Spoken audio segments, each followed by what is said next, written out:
Halo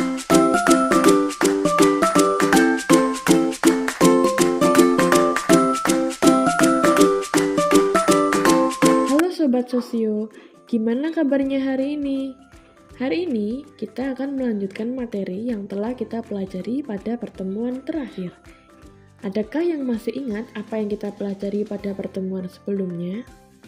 Ya, pada pertemuan sebelumnya kita telah belajar terkait konsep interaksi sosial yang dimana di sana kita belajar terkait pengertian, syarat, ciri, dan faktor interaksi sosial. Sekarang kita akan lanjut ke subbab selanjutnya, yaitu bentuk-bentuk interaksi sosial. Tujuan dari materi bentuk-bentuk interaksi sosial yang pertama, peserta didik mampu mengidentifikasi bentuk-bentuk interaksi sosial yang ada di lingkungan masyarakat. Yang kedua, peserta didik mampu memberikan contoh nyata bentuk-bentuk interaksi sosial yang ada di lingkungan masyarakat. Nah, bentuk interaksi sosial dibagi menjadi dua, yaitu asosiatif dan disosiatif. Yuk kita belajar bersama-sama. Bentuk interaksi sosial dibagi menjadi dua. Yang pertama, asosiatif, yaitu mengarah pada persatuan dan meningkatnya solidaritas antar anggota. Yang kedua, ada disosiatif, yaitu mengarah pada perpecahan dan melemahnya solidaritas antar anggota.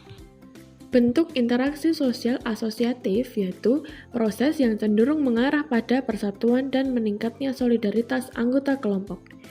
Bentuk interaksi sosial asosiatif dibagi menjadi 4. Yang pertama, kerjasama, yaitu usaha untuk mencapai tujuan bersama. Yang kedua, akomodasi, yaitu usaha untuk meredakan konflik. Yang ketiga, ada asimilasi, yaitu membentuk kebudayaan baru. Yang keempat, ada akulturasi, yaitu membentuk budaya baru tanpa menghilangkan budaya lama. Yang pertama, ada kerjasama. Kerjasama adalah usaha bersama antar individu atau kelompok untuk mencapai tujuan yang saling menguntungkan. Hal ini terjadi ketika ada kepentingan dan tujuan yang sama.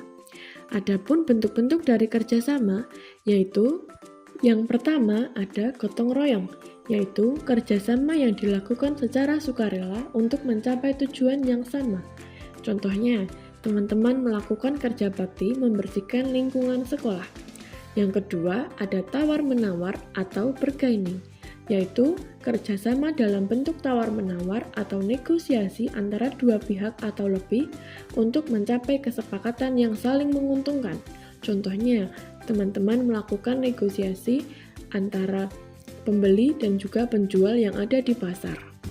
Yang ketiga, ada kooptasi, yaitu proses penerimaan unsur baru dalam kepemimpinan atau kebijakan suatu organisasi untuk menghindari konflik dan mencapai tujuan bersama. Contohnya, ada siswa yang suka mengkritik terkait kebijakan sekolah. Jika hal ini dibiarkan, maka dapat memicu konflik. Melihat hal tersebut, salah satu anggota OSIS mengajak siswa tersebut untuk bergabung ke organisasi OSIS. Tujuannya, supaya suara, ide, dan gagasan yang dimiliki siswa yang tadi bisa didengar dan diwujudkan melalui kegiatan organisasi, sehingga konflik tidak terjadi dan semua anggota dapat bekerja sama dengan lebih baik. Yang keempat, ada koalisi, yaitu bentuk kerjasama atau gabungan yang sifatnya sementara antara dua pihak atau lebih untuk mencapai tujuan yang sama. Biasanya, koalisi terjadi karena sendirian saja tidak cukup kuat untuk mencapai tujuan. Jika tujuan sudah tercapai, maka koalisi akan dapat dibubarkan. Contohnya, di sekolah akan melakukan kegiatan pensi. Panitia pensi mengajak seluruh ekstrakurikuler untuk membuat pensi lebih meriah. Jika tujuan sudah tercapai, maka koalisi ini dapat dibubarkan. Yang terakhir ada joint venture, yaitu kerjasama dua pihak untuk menjalankan suatu proyek yang tujuannya untuk keuntungan bersama atau komersial atau jualan atau bisnis. Misal, kerjasama yang dilakukan oleh PT Nestle dan PT Indofood dengan membentuk usaha baru, yaitu PT Nestle Indofood Cita Rasa. Bentuk interaksi sosial asosiatif yang kedua ada akomodasi. Akomodasi merupakan usaha manusia untuk meredakan konflik atau pertikaian supaya tercipta kestabilan dan keseimbangan. Adapun bentuk-bentuk akomodasi, yang pertama, koersi. Koersi merupakan salah satu pihak terpaksa menerima penyelesaian konflik karena adanya tekanan, paksaan, atau ancaman. Contohnya, dua siswa yang berkelahi berhenti karena diancam oleh guru BK akan diskors selama 1 minggu. Yang kedua ada kompromi, yaitu pihak yang terlibat konflik saling mengurangi tuntutan untuk mencapai titik tengah yang bisa diterima oleh semua pihak. Contohnya, adik dan kakak berebut mainan, sehingga usaha yang dilakukan adalah saling mengurangi tuntutan dan bergantian untuk memainkannya. Yang ketiga ada arbitrase, yaitu dua belah pihak yang berkonflik menyerahkan penyelesaian masalah kepada pihak ketiga sebagai pemberi keputusan yang hasil keputusannya mengikat kedua belah pihak yang berkonflik. Contohnya, siswa mempunyai masalah yang sulit diselesaikan. Mereka menunjuk guru untuk dipercaya sebagai arbiter yang memberikan keputusan di akhir dan harus diikuti oleh kedua belah pihak yang bermasalah. Yang keempat ada mediasi, yaitu pihak ketiga hanya menjadi penengah atau membantu komunikasi dan bersifat netral, bukan pemberi keputusan di akhir. Keputusan akhir ada di tangan pihak yang berkonflik.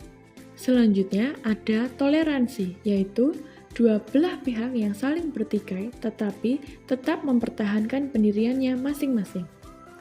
Selanjutnya ada stalemate atau kebuntuan, di mana dua pihak yang bertikai memiliki kekuatan yang sama-sama seimbang sehingga tidak ada yang menang atau kalah dan konflik berhenti secara permanen atau sementara. Selanjutnya ada adjudikasi, yaitu penyelesaian masalah atau sengketa melalui jalur hukum yang formal. Jadi, pihak ketiga yang memberikan keputusan mengikat secara hukum, atau bisa disebut adjudikasi penyelesaian masalah yang dilakukan di meja hijau. Dan yang terakhir ada konsiliasi, yaitu pihak ketiga bersifat netral, tapi dia lebih aktif dengan mempertemukan kedua belah pihak yang berkonflik, memberikan saran, pendapat, atau usulan solusi untuk membantu pihak yang bermasalah mencapai kesepakatan. Bentuk interaksi sosial asosiatif yang ketiga yaitu asimilasi.